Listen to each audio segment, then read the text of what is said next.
Hi, Mark Lampkin here, still alive and kicking, and went out today, which is Saturday. Had a great walk at the Vallejo waterfront. It's a beautiful day, about 60 degrees, just really invigorating. Put in 3 miles, which is pretty good. And as many of you know, I'm a 30-year high school basketball official who is retired now.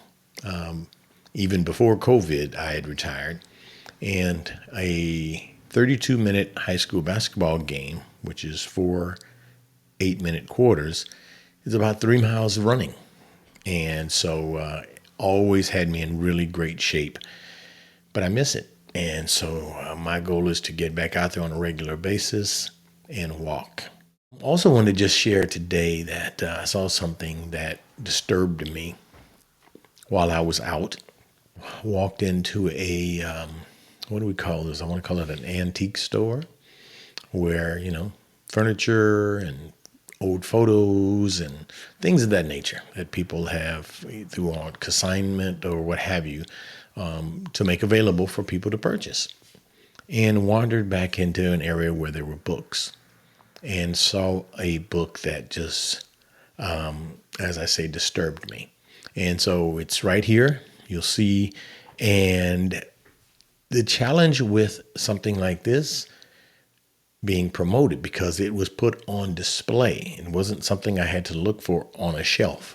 It was on display on the shelf, meaning I visibly saw it sitting there, meaning the proprietor of the establishment wanted it to be seen.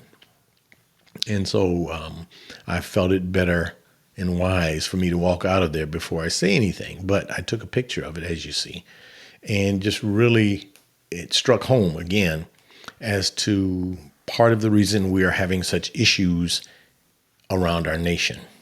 And what we saw on January 6th with this gang of rioters and thugs and wannabe militiamen when they ran over the U.S. Capitol, which had never happened since the War of 1812, Spanish-American War, I believe it's called.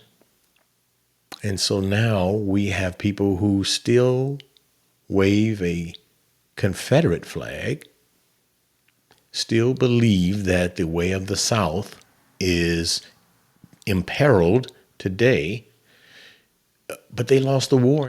And my concern is that with a book like this that promotes great Civil War heroes, and that's been a part of an education system in America for a very long time, that we have coddled and spoon-fed ignorance to people in southern states, and those who may live in northern states who have heritage or connections to the South. The South lost the war. When you lose, you don't have heroes that you celebrate.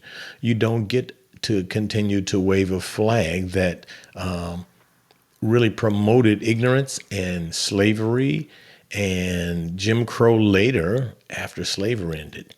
So we've got to start with that and tell the truth. So you lost the war. You're an American, and the flag is the red, white, and blue, stripes and stars, as far as I can tell. Those of you who were pissed off at Colin Kaepernick taking a knee 4 years ago would know that, right? But again, we have to really now look at our education system. At the elementary school, middle school, high school, and post-secondary. Because you can't have conflicting messages and then be astonished when on January 6th we have people running rampant through the Capitol and talking insurrection, talking they're going to take over the government.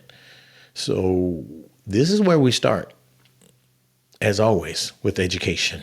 That we've got to take a look at what's real and stop creating smoke screens or facades about the truth.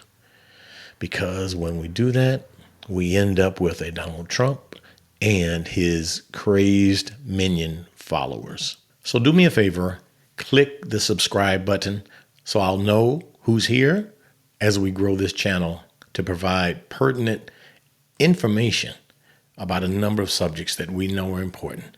But I got to know you're here. Help me grow this channel so we can now speak truth to power. That's the end of the game.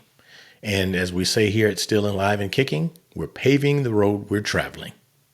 Thanks.